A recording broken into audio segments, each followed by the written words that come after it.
Welcome, everybody, to Human. I am really, really grateful to be here today with Geeta Bakshi, a former CIA operations officer. Now, Geeta, in her late 20s, ended up in Afghanistan under the codename Blackbird, working alongside Zero units. These were CIA backed paramilitary forces who were important in counterterrorism missions. And after Afghanistan fell, the Zero units helped in the evacuation. Some came to the United States, and Geeta ended up founding a nonprofit organization called Famil, which stands for Family. And the idea of it is to support the Zero units, those who have moved to the United States, integrating them into the community, advocating for them. So we're going to talk about that. But of course, the reason that we're sitting here together right now is because of a tragic event that occurred just a few days ago when a member of a Zero unit, Rahmanullah Lakanwal, allegedly drove from Washington State to Washington, D.C., and shot members of the National Guard. Sarah Beckstrom, 20, died after volunteering on Thanksgiving Day. And another member of the Guard, Andrew Wolf, has been in critical condition. Now, Lockenwall has faced a first-degree murder charge. Attorney General Pam Bondi has said that she wants to seek the death penalty. President Trump last week said, quote, "For the most part, we don't want him." The green card process, visas for Afghans, has been paused. And we know that Lockenwall came to the United States in 2021 under Operation Allies Welcome from the Biden administration, but was granted asylum by the Trump administration back in April. So welcome, Geeta. Again, I'm so glad to have you here. There's so Thank much to you. talk about. And in the midst of that long introduction, Yeah. you and I spoke back in February in the early days of this administration, and you had said something that I thought was really interesting. Quote, "From my perspective, our national security comes first. That's not just me as a former CIA officer, that's me as an American. At the same time, immigrants are part of our country." So, to get us started here, when you found out about this shooting and then that a member of a Zero unit was actually the one who was behind it, at least the suspect here, what went through your head? Yeah, Sasha, thanks first of all for having me on. And I think this is a really important conversation. And you're spot on. As a national security professional and an American, I look at immigration from the scope of national security. Um, to answer your question, it was a big shock for me and for other members of the Zero units to hear that the alleged shooter was from the Zero units, that his background, that he had served in that capacity. I personally had no knowledge of him. My organization, Famil, had no relationship with him. But there are others within the community that we do work with who knew him and had served with him. Just to kind of frame it for your listeners, Famil is a very small organization. We work with just a small percentage of Zero units in the United States. Overall, I think the figure is somewhere around 9,000 members of the Zero units were not just evacuated, but exfiltrated by the US government and brought to the United States. We work with just a very small percentage of those units here in the United States and with their families. But yes, it was a big shock. It was heartbreaking to hear that two of our National Guardsmen, Sarah Beckstrom, as you mentioned, who's passed, which is heartbreaking for her and her family. And I know Andrew Wolf is fighting for his life. And this community sends out their prayers for both of those families. You had mentioned that some of the people that you talked to knew or know Lockenwall. Did they tell you anything about him?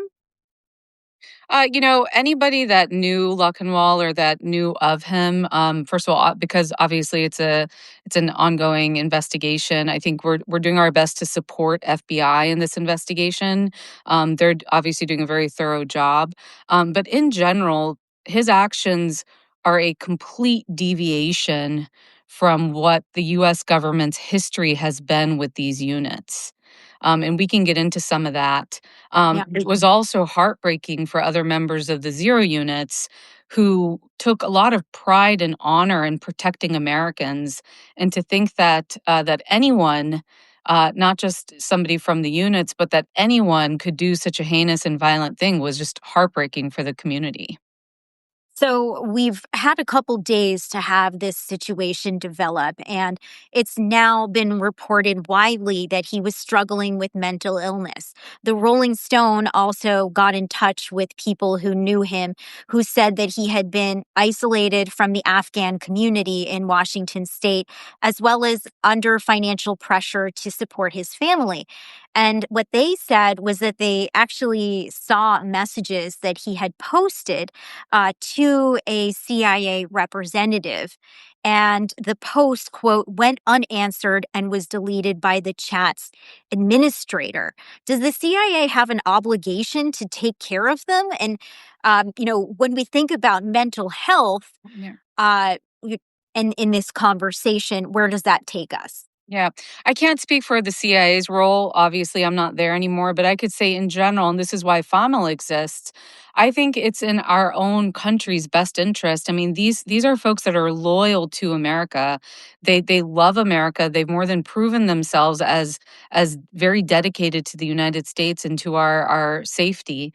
And it is in our best interest to take care of them the way they took care of us. So I don't single out just the US government. I think both public and private, we have to take care of folks that served in combat with us, who we brought to this country, and who we have a commitment to help them be successful here.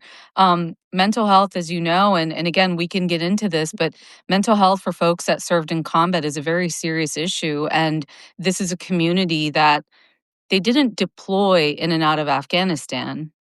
We think of US military and hundreds of thousands of soldiers that have deployed in and out of Afghanistan. You take your tier one operators, maybe they did multiple deployments in combat. This is a group of men and women that were in combat 365 days a year after year, in some cases for decades.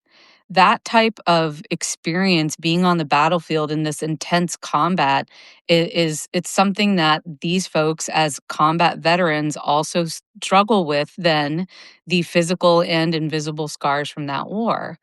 And unlike veterans, and by no means am I saying that we do a great job of taking care of American veterans, but there are still a lot of groups, public and private, out there that veterans should be able to turn to for help. In this case, with these folks, this is a very unique group, and we could be doing more to address both the physical and invisible scars from the war and long-term wellness. Yeah, I mean, it's interesting to think about vetting, and I do want to ask you more about the zero units specifically and how they've been vetted. But we heard Homeland Security Secretary Kristi Noem say that he could have been radicalized in the United States. Obviously, vetting has to do with looking at a person's past, but does it also involve looking at someone's proclivities as they continue living their life? Would that have been something that the CIA would have taken into account, the way someone could handle duress and stress and trauma moving forward? Yeah. Well, remember, vetting gives you a snapshot in time, right? So, up until the point that this person was working with the zero units, there was a certain extent of vetting for the role that he fulfilled. As an example, vetting for immigration is something different, right? Um, I think this issue is actually bigger than vetting. I don't think vetting addresses mental and emotional health. And that's why I think we really need to focus on the bigger issue here, which is, what is an individual like the alleged shooter or others dealing with where it comes to mental and emotional health, and how do we better support that aspect of someone's resettlement and integration into the United States?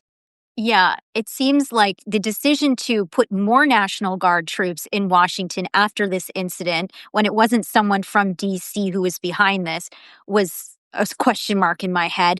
And then why are we not talking about mental health struggles?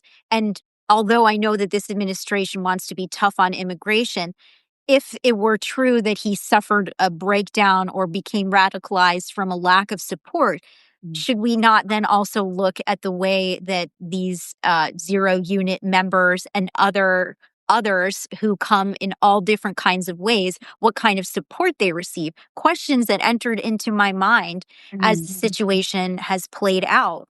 I mean, when you think about the zero units, tell me more about who they are, who these men and women are, and how they operated in these night raids and these very high stakes missions, as you said, 365 days a year. Yeah. Well, so let me take a step back. So I worked with the CIA and the Counterterrorism Center for 14 years. I was an operations officer, and I spent about 4 years in Afghanistan. During that time, I worked with different Afghan partner units, the Zero units being one of several. Um, these guys and gals were the ones that were really helping us take the fight to the enemy. Where it comes to our counterterrorism successes, they simply would not have been possible had it not been for our partnership with the Zero units. Um, Why? What was it about them? They had a better understanding of the landscape. You had interpreters. What made them so important? Loyalty, discipline, courage, the willingness to be the tip of the spear and put themselves as the front line of defense to protect Americans. Think about in the 20-year history of the Zero units. In 20 years and hundreds or maybe thousands of American personnel that interacted with them, there was not one instance of a green on blue where an Afghan soldier turned a weapon and harmed an American. It just didn't happen. The amount of training, the amount of vetting, the amount of partnering that went on between the US government and these units was top notch. And so, these guys were elite forces. You could compare them to tier 1 forces in the United States military. And the level of skill set and training that went into them meant that they were going after the hardest counterterrorism targets on the battlefield. Um, because we were able to partner with them, it meant not just protecting Americans from having to go out and do that work ourselves, but it also helped create a security bubble in those key areas where intelligence officers like myself had to operate to collect the information that we needed to go after high value targets. These were the guys that were going after threats to America, not just in Afghanistan, but across the world and back in the US homeland. And how were they selected? It's my understanding that at least some of them were recommended by others, but how were they chosen? If, especially when there was no attack on an American within the 20 years, as you say, that's pretty notable. Yeah. Well, like you said, I mean, this was a very tight-knit community. So what you would sometimes have is, a father as he was aging and moving on to retirement, his son or his sons would be recommended and brought into the unit to replace him. So you had families of fathers and sons and brothers and uncles and so on and so forth. And then you also had female soldiers. You sometimes had a member of the Zero units that was killed in action, and the unit, instead of turning to a different family to bring in a new soldier, they would actually go to the fallen soldier's family and offer that position to them. Sometimes it was the surviving spouse who took that position, and that's where you started seeing female soldiers enter into the Zero units as well. Really fascinating. And I mean, are there any sort of vaguely told stories that you can share with us about your time on the ground working with them? I know it was years ago now. Yeah, obviously some limitations in what I can discuss, but um, I got to tell you, these guys were our best eyes and ears. They were reliable. They were suited to do a very difficult job, and they were with us through thick and thin. Um, some of the Zero units have taken um, extensive sacrifices, losing limbs, losing eyes, losing brothers, I was on a call a couple nights ago. We just had a community call with some of the soldiers, and one of the guys pointed out, he said, one of his teammates was on the call. His older brother was killed in action with the zero units. A second older brother was killed in action in his arms. A third older brother lost a limb, actually two limbs, and is still recovering. And that happened in August of 2021 during the evacuation. And then the soldier himself has been in 7 incidences where he's been blown up or taken so much enemy fire that at one point he was pronounced dead. And the second he could get back on his feet, he put on a brace on his leg and got right back to work, because there was nothing more that would make these guys more proud than standing with Americans. That's who these guys are. And now I'm starting to understand why you decided to start your nonprofit organization right after Afghanistan collapsed. Yeah. During the collapse. During the collapse. Yeah. Yeah. And I remember that chaotic time and how much of a mess I was just being a journalist covering it. It was a So disaster. It was an absolute disaster. And it could have been done better. I don't want to get into the politics of it, but here we are, and we have a responsibility to ensure that not just the zero units, but that other Afghans who arrived here are here for good reason, that they want to be here, that they are contributing to keeping America safe and helping us be more prosperous. So, what are the Afghans from the zero units that you have worked with, these 9,000? What have they been saying after this shooting? I mean, how is it affecting their community? Yeah. So again, I mean, Famil works with a very small number of that 9,000, and so I can't speak for the entire community, but for the folks that we have been in contact with and spoken with, number one, more than anything, they're heartbroken for Sarah Beckstrom's family and for Andrew Wolf, and their prayers are with both of those families. That is, I think, the most heartbreaking part to them, is that this is really a deviation from their code. The pride that they had to protect Americans, especially when you look at 2 uniformed service members, it's absolutely heartbreaking for them. It's also hard for them to see some of the response, where the actions of this one individual, which are his alone, does not reflect who the rest of them are. Now we understand that there's all kinds of reasons for folks to take certain messages and stances, but in their hearts of hearts, they love America. They embody American values. They want to be here. And I think that's what we need to remember, is that these are responsible members of a community, that when they see something, they say something. That if they learn of any type of threat to anybody here in the United States, or even abroad for that matter, they will go to law enforcement and speak up. That's who these folks are. I know that some of them were panicking, although they didn't need to panic in the early days of Trump returning to the White House, thinking that they could be deported. They were not deported, but now thinking about the fact that some of them are on humanitarian parole, some of them have green cards, this visa process is being held up. How are they feeling about the fact that this could have ramifications on either themselves or their peers or their family members? So I think, just to give your listeners kind of a step back, most of these folks came here as special immigrant visas. Again, they were part of an elite unit that worked on behalf of the U.S. government.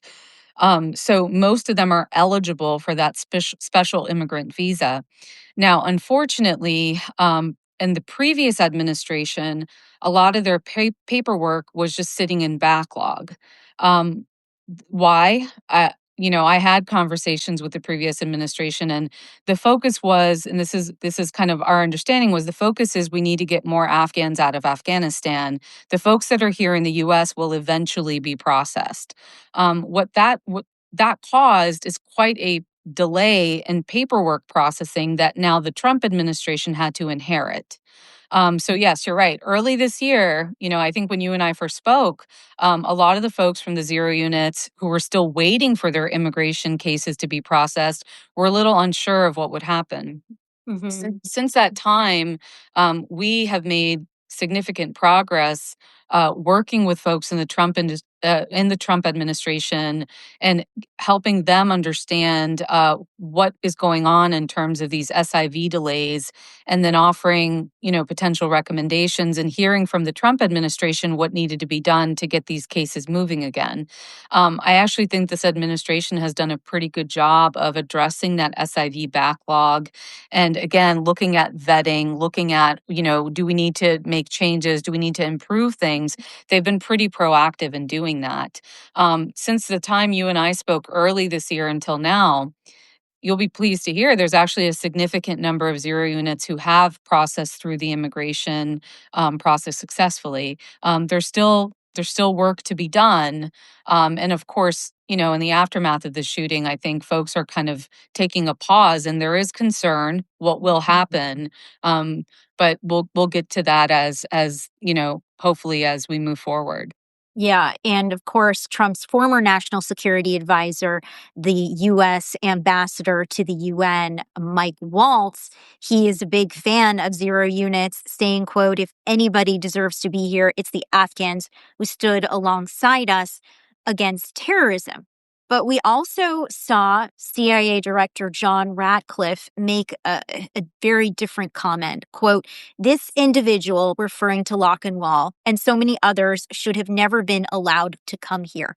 What effect does that have, especially when we think about other paramilitary forces that work alongside the CIA? Yeah. I mean, what I would say is this: we're talking about a group of men and women that are so loyal to the United States that, I think it's fair to say that the knowledge that we had that led to them being evacuated and brought here, the well established records that we had on these folks, these folks are loyal to us. And that said, I think those comments are indicative of something bigger. Within this big evacuation, there were different groups of people. And one group was the folks that worked on behalf of the US government that we had good knowledge of. There was another group that perhaps didn't work with the US government that we didn't have knowledge of. And then yet other groups of people that actually, in this disastrous withdrawal, were able to come here with very minimal paperwork. So I think as this administration looks at, and there's been discussions about this, about vetting moving forward, I do think it's smart to go back and take a look at everyone that's arrived in the United States from the withdrawal and since that time to see, do we need to pull up some of these cases and look at them again? And I think the results will be that a small number of cases perhaps pose that type of risk, whereas the majority of these cases don't pose that type of security risk. Hmm. And so it's interesting that you say that. And I'm interested to learn if you've had any conversations with officials from the Trump administration. But even before that, since you were in the CIA and you know how important recruiting is, when you see this situation unfolding right now, is it potentially going to be a problem for the agency to recruit after this development? Yeah. I mean, again, I can't speak for just because I'm not there, I can't speak for it, but I can tell you this. I mean, there's some very talented officers within the agency that understand the difference between this one particular incident and then the hard work that they have to do to go out and recruit agents that can help us understand intel, right? Globally, so that we can have a better insight on both our adversaries and otherwise. And I think the agency, they'll be able to move forward and do the work they need to do. I think the bigger issue, again, that we need to look at as it relates to our national security and here in the US is what do we need to do to ensure that folks that are coming into the United States that are vetted, but that are newcomers here, that they have the proper resources to ensure that they properly integrate here. And that perhaps comes with wellness checks. That comes with more public private support where it's done in partnership with each other. Yeah, yeah. And all there's so many different threads to pull at here. Okay. But just taking us back one more time, Yeah. certainly the CIA would see the value in recruiting members of elite forces or cultivating them. But I'm saying from the side of the foreigner, what's their incentive when they see how it's playing out here? And I guess that's the thrust or the crux of my question when it comes to recruiting. Like, will it be harder to make that happen when, number one, we saw Afghanistan fall? People lost their limbs, they lost their lives trying to destroy the Taliban. That didn't work. They had a hard time coming here to the United States. And now they're seeing some of these remarks, which can potentially make them feel like what they did didn't matter. Yeah. Here's what I would say. I think this, although this is a very serious thing that has happened, but it is one of many different things that the US government and this administration is dealing with right now, right? I mean, we look at the number of issues that the administration is dealing with. And I will say, I mean, to the folks that I've engaged with within this administration, they're being very proactive about ensuring that we're looking at threats globally, not just this one instance, but anything else. I think again, going back to this particular instance and everything that we know so far about being a mental health issue, of course, there's more that could be uncovered moving ahead. But my sense is that the administration, whether it's the agency, the FBI, or other agencies, are being very proactive and continuing to do the work they need to do. And have you had substantive conversations with the Trump administration on this particular topic? And if you haven't, what would you want them to know? Yeah. I mean, I can't get into the details, but I will say that I think there is good work being done on both looking at the investigation involving the alleged shooter, but then looking at what else needs to be done to look at immigration from a vetting standpoint, from a wellness standpoint, and integration here in the US. And as you describe mental health and wellness, what would that look like? And how open is this administration to providing that in the fact that you are not part of this administration, but have had some conversations? I'd have to leave that to the administration to decide how they want to do it, but I believe there is an understanding that this is something we need to look at. Yeah.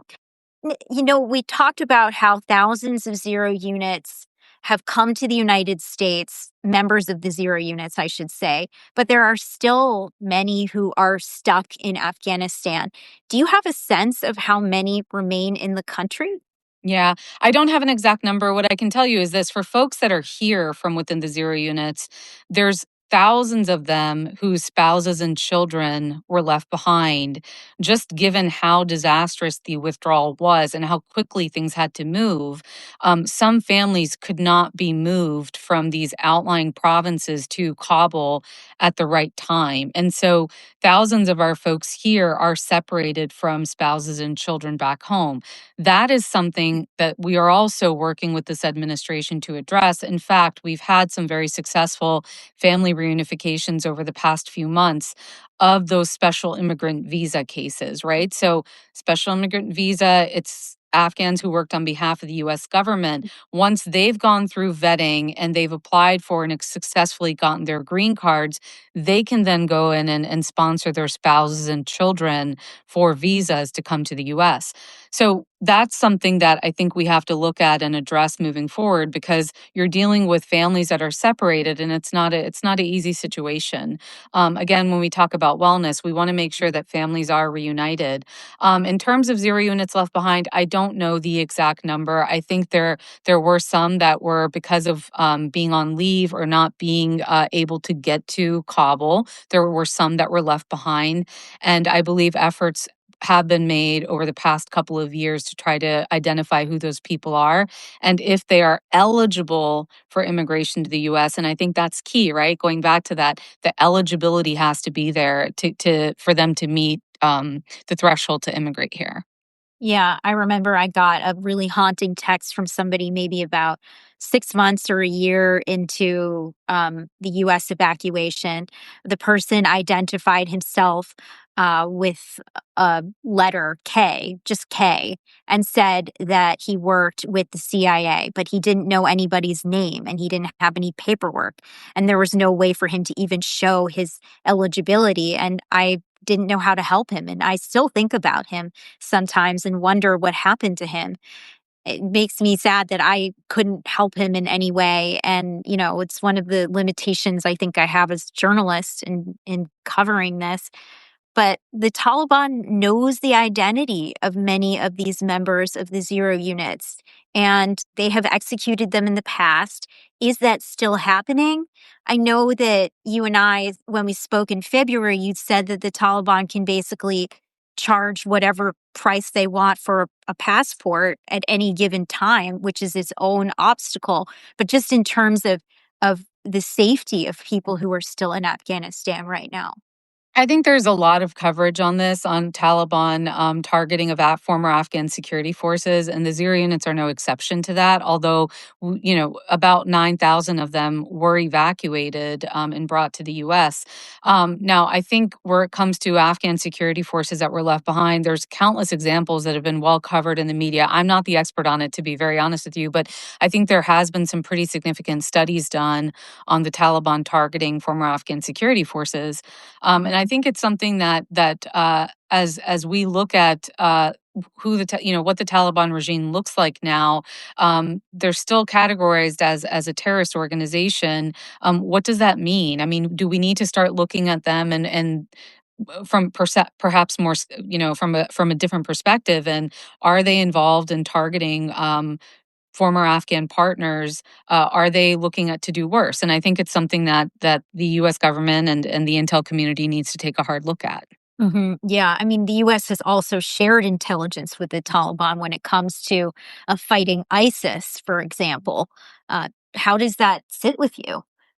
I can't speak to that just because I'm not involved in those efforts and I don't have insight into them. But I think any time we're working with foreign governments and, if there is intelligence sharing, it has to happen in order to function and to have those relationships. I can't speak to the specific information that, the US government is sharing with the Taliban on ISIS or not. But I think this is it's a normal course of intelligence work, is that you have to engage your partners wherever they are across the world. And the Taliban perhaps is no exception to that. This is just my assessment of it, of course. Like, I don't have direct knowledge, but that would be my assessment of it. And, before we get back into more of what the Zero units are all about here in the United States, there has been some criticism of them from human rights organizations, for example, as well as some reporting out there from media outlets. But Human Rights Watch, for example, wrote, quote, "These troops include Afghan strike forces who have been responsible for extrajudicial executions and enforced disappearances, indiscriminate airstrikes, attacks on medical facilities, and other violations of international human law or the laws of war." They go on to talk about shooting elderly women and children, attacking homes and medical clinics that have fed and provided medical care for members of the Taliban. Um, this is one aspect of the Zero unit that is controversial. It Where do you is. stand on that? It is, and Sasha, you and I have spoken about this before too. Look, I think it's important for folks to understand the Taliban could not defeat the Zero units on the battlefield. Neither could the Haqqanis or ISIS or Al Qaeda. They could not defeat the Zero units on the battlefield. So they took the fight to information operations, propaganda, trying to discredit these units, so mistrust amongst Afghan civilians. You have to remember, I mean, any Afghan partner unit that worked with the US government had to follow certain laws and policies. They were also monitored and working very closely with the US government, and in this case with the intelligence community. There would have been monitoring of everything you described if that was true. It's not true. And I think we have to understand that, in the fog of war, well, any war you look at Iraq, you look at Afghanistan, perhaps even Ukraine and Russia, I mean, there are going to be things that folks thousands of miles away may not understand are happening on the ground.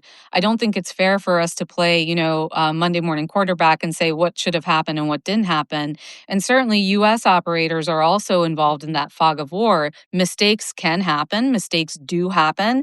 I think in the history of these units and other partner units, if anything, if mistakes were identified and refined and improved upon so that those units did operate more efficiently and without any any of those kinds of concerns. And I think the zero units, again, because they were top of the top on the battlefield, this is where the Taliban really hit them, is trying to question their credibility.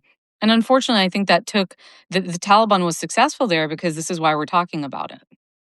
Yeah.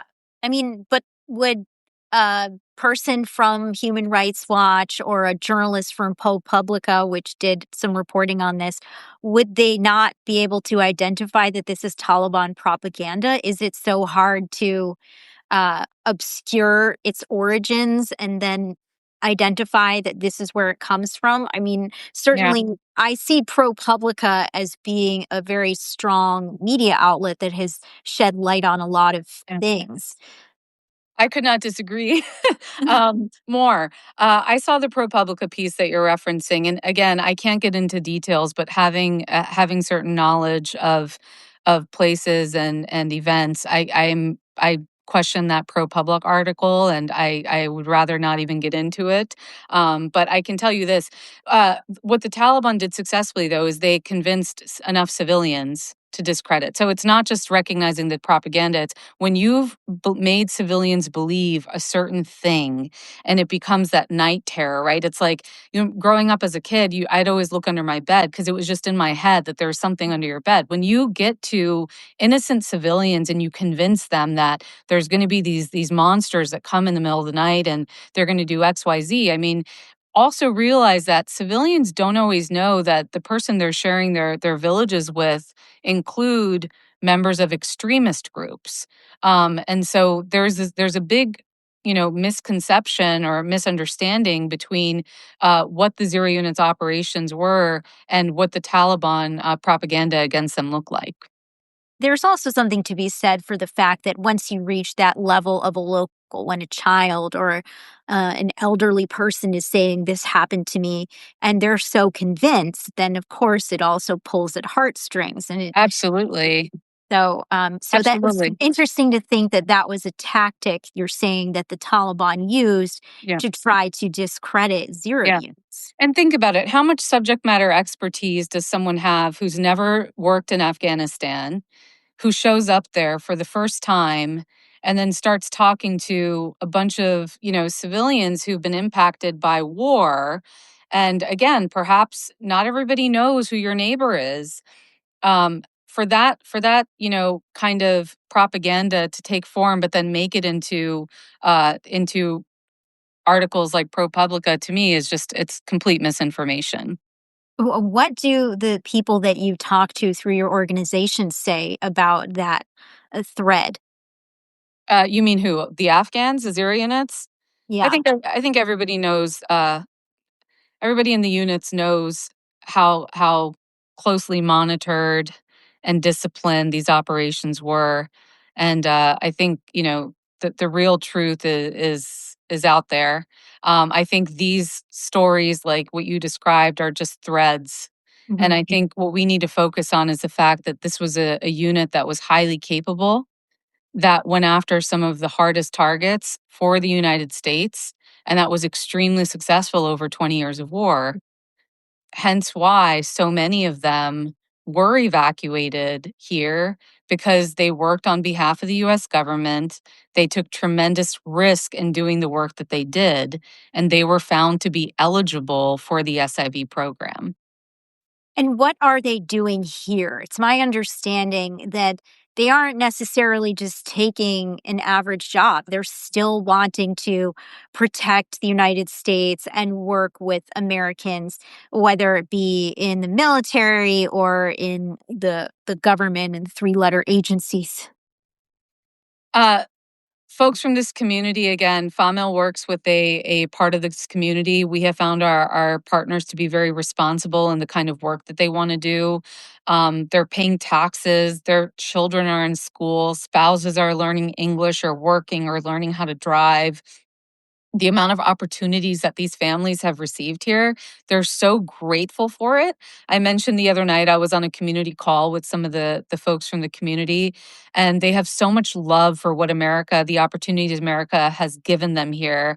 And if they were listening to this conversation right now, they would want me to say thank you from the bottom of their heart to Americans for giving them these opportunities.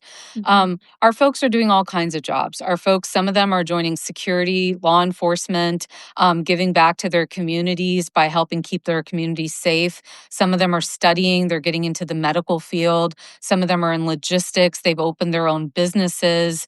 But one thing that I can say for the folks of the community that I know of, they're looking out for each other. They're trying to help each other's families be successful here. And if they see something that's troubling, they say something. And I think that's important to remember that even though, their work as as part of the zero units, it's a former, but what they do currently is they continue to contribute to keeping America safe. Mhm. Yeah.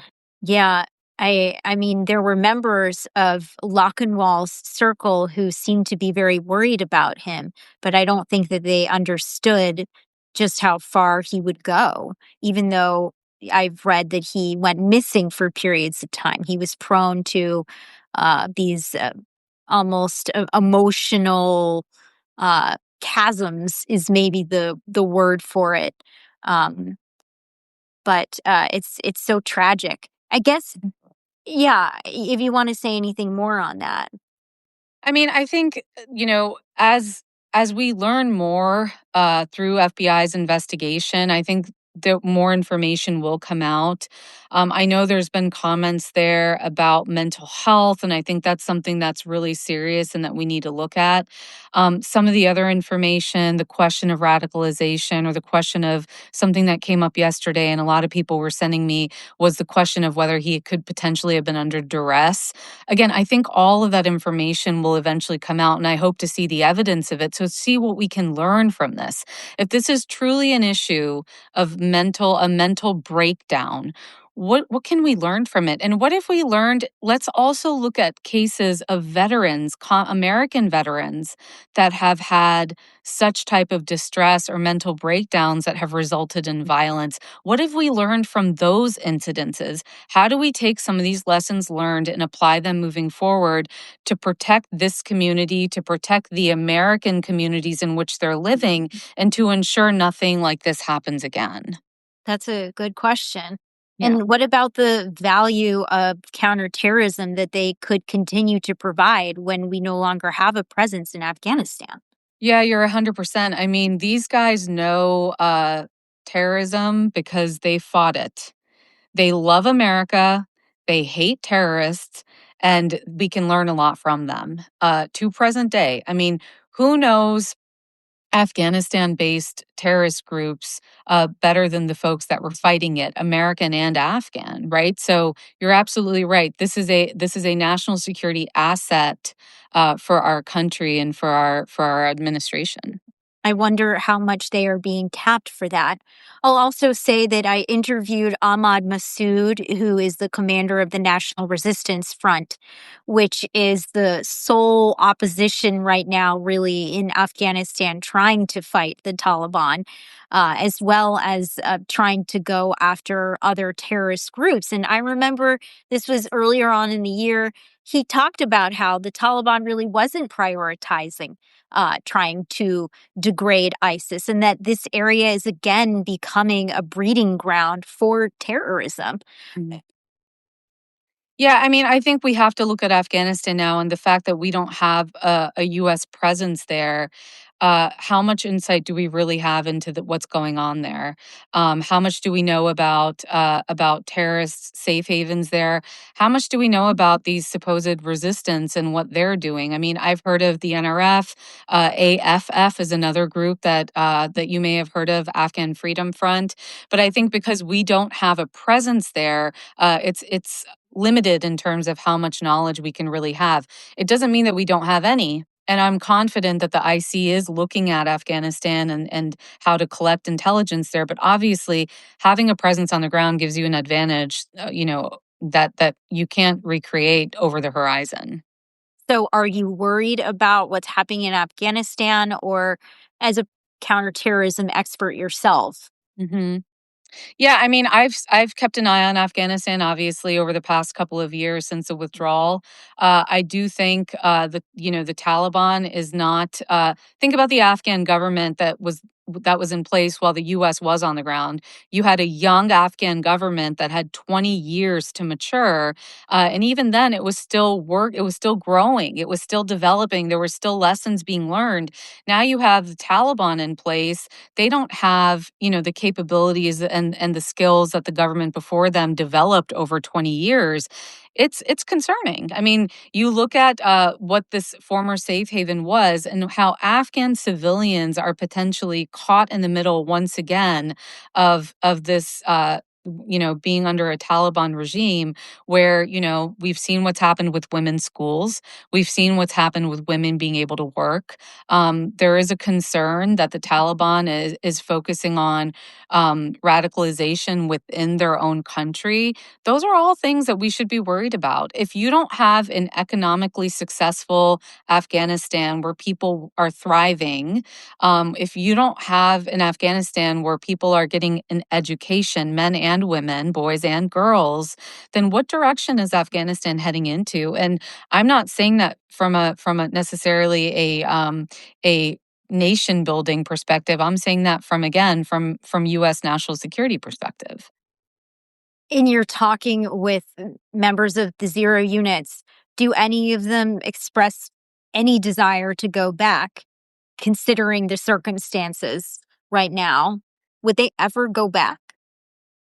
I think if they had an opportunity to go back to a thriving Afghanistan, not one that was under the Taliban regime, but one where they could actually help represent U.S. interests, where they could help represent all the things that are good for Afghanistan and the United States and the international community. Again, these are folks that worked very closely with the West, not just the United States, but they worked with Western countries. I think if there was that type of Afghanistan, sure, I think you would see Afghans wanting to partner with the U.S. and be part of it. So, if you had a crystal ball right now and you were holding it while I asked you this question. Hang on, I do have my crystal ball. Oh, great. Oh, That's really why we're doing this Substack live. We gave the surprise at the end. But do you think that this incident with the National Guard troops is going to have a long-term effect, or is this just one moment in time that we will get past? I think this is an opportunity for the administration and private groups that are working with newcomers, whether it's Afghan newcomers or others, to take a look and see, are we on track where it coming? Are we on track where it comes to security and background checks? And most importantly, where are we on wellness and on wellness checks? And I think this is an opportunity for the public and private entities that are working this issue to come together, partner, and to support each other. Yeah, it certainly is an opportunity. It is. And you're answering that question in a this is what I would like kind of way.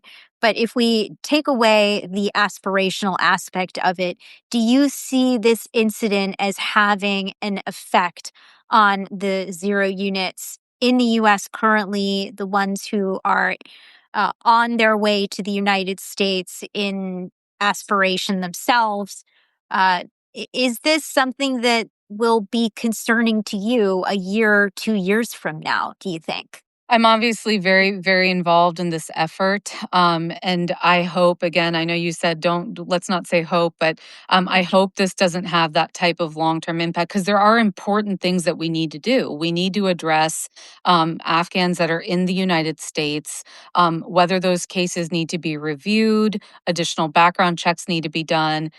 Let's do it, right? Let's figure out the people that truly want to be here that are good for our country, and let's identify potential bad actors that need to be removed. That's not unique to the zero units. I'm speaking more broadly, right?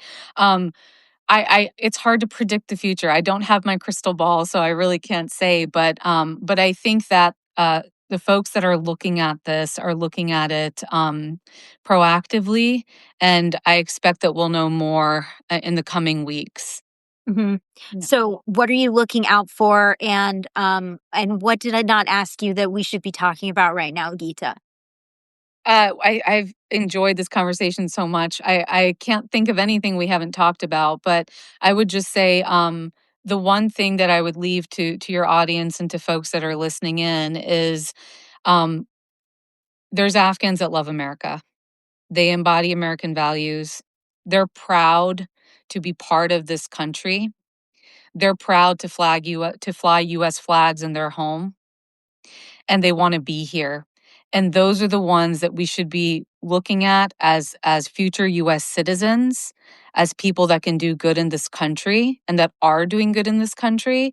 And at the same time, it's not a bad idea to go out and knock on a door and say, "How are you doing?" Do that wellness check. You see somebody in a, in an event, or you interact with someone outside somewhere, it's okay to say hello. We're all Americans. We're part of the same fabric, and these folks want to be here. So a wellness check doesn't have to be a formal interview. It can simply be a "How are you?" It can be, a hello or welcome, or do you need some help picking out blah, blah, blah. I mean, I've interacted with Afghans that are going out to get baby items because they've had their first child here in the US, and it's different. You're learning how to pick things, you're learning how to pay for things. Just day-to-day life can be so different, that it really helps to know that Americans are welcoming. So that's all I would leave your viewers with.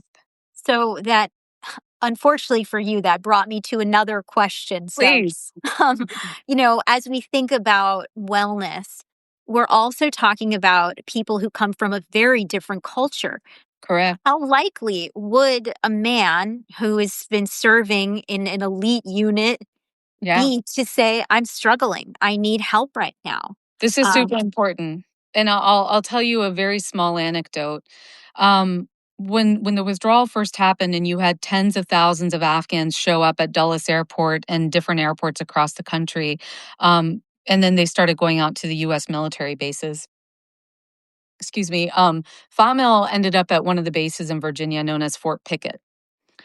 We went there with other groups that were going to be working with the Afghan newcomers, and it was myself. It was a former interpreter that had worked with me, and it was another former agency officer.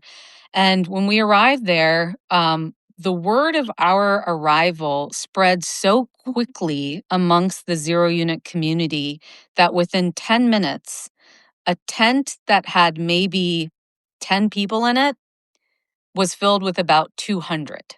We had 200 men from the zero units in that tent ready to come talk to us and to listen to us and to interact.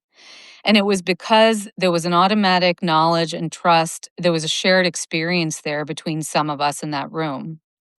hmm, Where I'm going with that is you're spot on. This is a different culture. This is a culture that doesn't have the same, perhaps mental health, infrastructure, or there's sometimes a stigma on mental health. You're spot on. But this is why it's so important for Americans that worked with Afghans, those side by side partnerships, those Americans who have mutual trust with these newcomers can really get through to them. And that's something that we should also look at moving forward is how do you engage with veterans, whether you're CIA or military or whoever you are, to be part of this welcome process, this integration process and wellness process. Because you're right, you don't want to just put a band-aid on it. You want to actually do something that's going to benefit the community of Afghans and the communities in which they live in, right? The broader American community. And I think that's important. yeah. And it actually makes me wonder if people, Americans who served in Afghanistan, who have the wound of how this all ended up going down in 2021, would even feel some sense of peace by doing work like that with zero units and the immigrant community here in the US to try to, you know, not just do good for them, but to also see that in themselves. Yeah, there's a lot of Americans that reach out to us that want to lean in, and they can do that right in their own hometowns. It doesn't take, it doesn't take more than just look right around you, but there's a lot of Americans that want to help be part of this welcome process and specifically engage in that veteran to veteran, that peer-to-peer support. Yeah. Yeah. Yeah. So, well, I appreciate you taking the time to share your experiences with us, Geeta. Everybody, if you want to learn more about this organization that Geeta started when Afghanistan was falling, not following, but falling, it's familusa.org, FAMILUSA.org. I will look forward to keeping in touch with you, Geeta. It's just been so important to have this conversation. I'm so glad that we made the time for it, and let's keep talking about it. We will. Thank you, Sasha. It's a very important conversation, and I appreciate us having it. Thank you. Thank you. And to everybody who is following this, thank you for sitting here with us, asking questions, being motivated to know what's going on in a nuanced way. And to anyone who becomes a paid subscriber, I love you. I love you very much because that's how I get to keep doing work like this and talking to Geeta and other people. So take care, everybody. Take care of your mental health too. And I'll look forward to seeing you next time. And we will miss you, Geeta. Thank you. Thank you, Sasha. What you're doing is so important. So I want to let your listeners know we want to see more of this. So thank you for what you do. Thank you. All right. Bye. Bye bye.